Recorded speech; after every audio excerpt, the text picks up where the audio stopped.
Contamos ayer sobre cómo el secretario de Estado se pronunció en minutos sobre el fallo en contra de Uribe. Hoy lo hizo el legislador demócrata por Massachusetts, James McGovern. Esto fue lo que dijo. El gobierno de Trump afirma que los líderes extranjeros no deberían estar sujetos al Estado de Derecho si hablan bien de Trump. Secretario Rubio, es un grave error apoyar la impunidad de un hombre fuerte que rinde cuentas ante los tribunales de su propio país. Eso dijo el demócrata en respuesta al comunicado del secretario de Estado Marco Rubio rechazando el fallo en contra de Uribe. Nos vamos a Bogotá con más análisis del fallo, de lo que ocurre ahora y de lo que viene. Para eso nos acompaña Sandra Borda. Ella es analista política y profesora de la Universidad de los Andes. Gracias, Sandra, por estar nuevamente en Directo USA. Bueno, han pasado casi 24 horas. De esas fueron muchísimas escuchando el fallo, pero escuchando lo que se ha dado hasta el momento y la reacción desde Washington, ¿cómo ves este momento para Colombia y para el caso de Álvaro Uribe?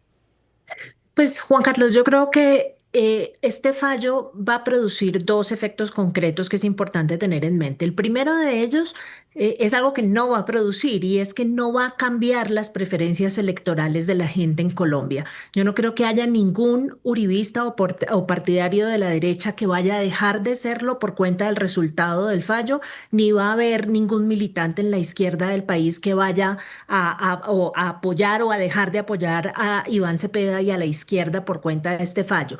Lo que sí hace el fallo es profundizar y echarle un poco más de leña al ya bastante profundo proceso de polarización política que existe en el país, porque tanto Uribe como Iván Cepeda son miembros y son exponentes de los dos, digamos, de las dos fuerzas políticas a la derecha y a la izquierda más importantes que tiene Colombia. Iván Cepeda es un senador que pertenece al pacto histórico partido del presidente Petro. Entonces es inevitable que las interpretaciones vayan en función de la militancia política de cada uno. Y eso es inevitable incluso para el caso de Estados Unidos, en donde usted ve las reacciones tan distintas de Marco Rubio y de Jim McGovern, en donde, digamos, en el caso particular del secretario de Estado hay, y en el caso particular del gobierno Trump, hay una tendencia también a defender y aliarse con mandatarios que son similares a su tendencia política. Bolsonaro fue el primer caso y ahora lo es Uribe,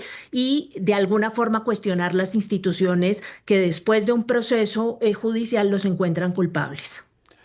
Algo que me llamó la atención fue, siguiendo la cobertura en diferentes medios, se vio gran prudencia en cómo se describía lo que estaba ocurriendo, desde medios que hablaban de la culpabilidad a medios que no y medios que solo destacaban la absolución.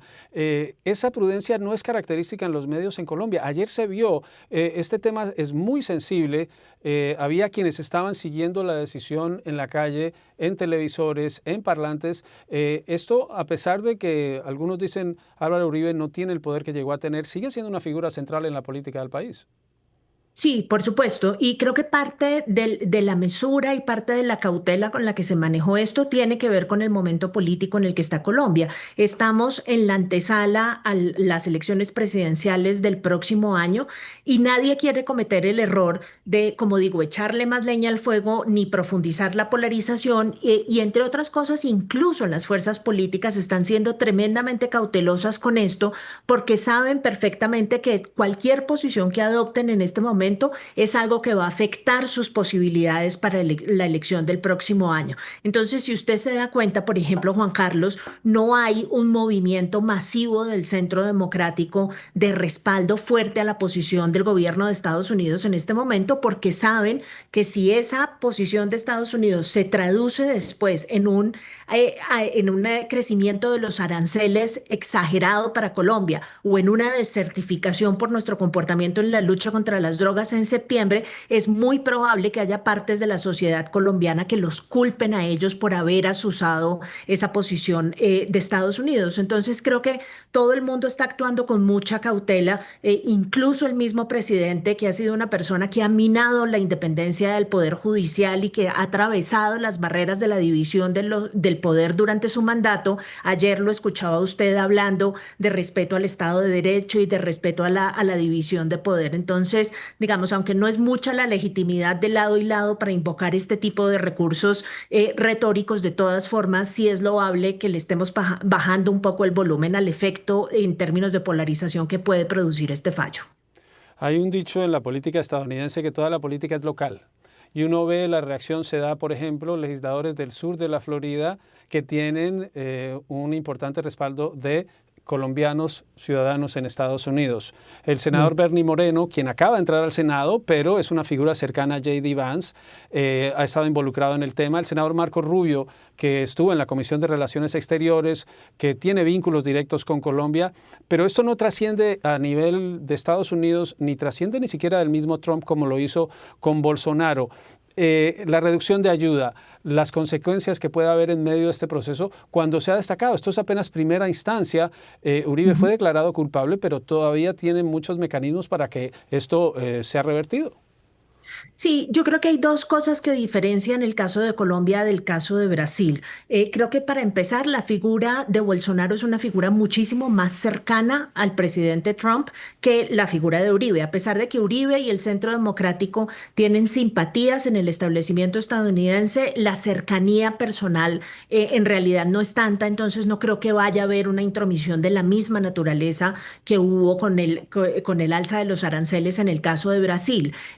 Sin embargo, digamos, señalaría algo que es fundamental. Esto sí constituye un cambio grande de la política exterior de Estados Unidos hacia América Latina, porque esa política era una política que se había preocupado mucho por mantener un consenso bipartidista, que hoy, como lo muestran las declaraciones que usted cita, Juan Carlos, está absolutamente roto, y adicionalmente era una posición que se ceñía a los principios como motivadores y generadores de esa posición y no a las lealtades de carácter político e ideológico. Estados Unidos, con incoherencias y con inconsistencias, pero en el pasado fijaba sus posiciones en materia de promoción a la democracia, defensa del Estado de Derecho, defensa de de los derechos humanos. Hoy su posición está menos dada en términos de sus principios y mucho más dada en términos de su lealtad y de su simpatía política hacia ciertos líderes en América Latina. Y cuando uno revisa hace un par de décadas el tema de la certificación era crucial, sigue siendo importante, pero ya no tiene la misma relevancia. Hablaremos cuando se dé esa decisión. Muchas gracias. Sandra Borda, analista política, profesora de la Universidad de los Andes. Muchas gracias por estar nuevamente en Directo USA. Vamos a hablar sobre este fallo y lo que pesará ahora con el expresidente Uribe.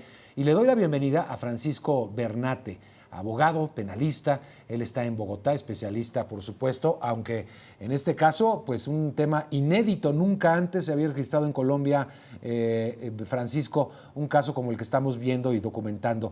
Víctima de una injusticia, como dicen las personalidades de la política, como acabamos de escuchar, o culpable, según la justicia colombiana. Francisco. Bueno, qué gran honor, qué privilegio. Muchas gracias por tenerme acá. Un saludo muy especial para todos y para todas. De verdad, estoy conmovido de esta oportunidad. Yo creo que es la segunda opción, simplemente culpable en el marco de un proceso justo que se tramitó conforme a las reglas y a los principios del derecho procesal penal colombiano, donde la señora jueza actuó con autonomía, con independencia. Podemos o no compartir la decisión, pero cuestionarla desde una perspectiva política no es posible.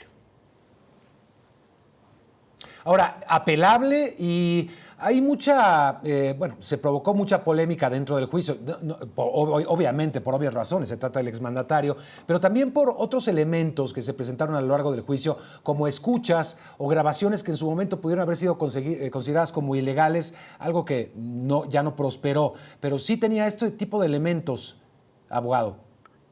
Bueno, yo personalmente, y creo que ningún abogado en el mundo estaría de acuerdo con que se utilicen en un proceso judicial interceptaciones entre un abogado y su cliente, cuando no fueron decretadas previamente, sino que por error se llegó a ello. Pero como lo dices, este es un debate que ya le dio la vuelta a todo el organigrama de la justicia en Colombia, que ya se resolvió, y considero personalmente que la decisión de la jueza hubiera podido ser la misma sin ese elemento, pero más allá de eso, no hay ningún reparo en cuanto a lo jurídico, en cuanto a la reivindicación de una justicia colombiana autónoma e independiente en la que cualquier ciudadano, sea un expresidente o sea el ciudadano de a pie, comparece ante la justicia. Los vicios en el proceso no podrían llevar a una apelación y a una resolución distinta, es decir, anular el proceso por los vicios, si es que los hubo, evidentemente, esto lo tendrá que resolver algo así como la Corte Suprema, abogado. Bueno, en Colombia, como la decisión proviene de un juez del circuito, podemos ir ahora al Tribunal Superior, que es el equivalente a la Corte de Distrito en los Estados Unidos, que es uno por cada departamento. Ahora que el viernes conozcamos el contenido del fallo, la sanción definitiva y si la sanción se va a hacer efectiva de inmediato o no, la defensa y el procurador, que también es una figura que compareció en este proceso a pedir la absolución, pueden apelarla, ya sea por cuestiones de forma, como las que estamos planteando, o incluso debatiendo el fondo. El Tribunal Superior de Bogotá, antes del próximo 18 de octubre, se pronunciará, con lo que ya esta condena, digamos, supera o sobrepasa esa posibilidad de un vencimiento de términos, una prescripción. Acaba ese debate en octubre y tendrán la oportunidad de plantear el caso ante la Corte Suprema de Justicia, que no lo resolverá en menos de 2 años. Así es que el debate hasta ahora comienza, falta un largo recorrido. Ahora, mientras tanto, mientras se impugna, que seguramente ya lo anunció la defensa incluso, se dictará posiblemente en las próximas horas. Se espera que para el viernes una sentencia que podría llevar a cuánto.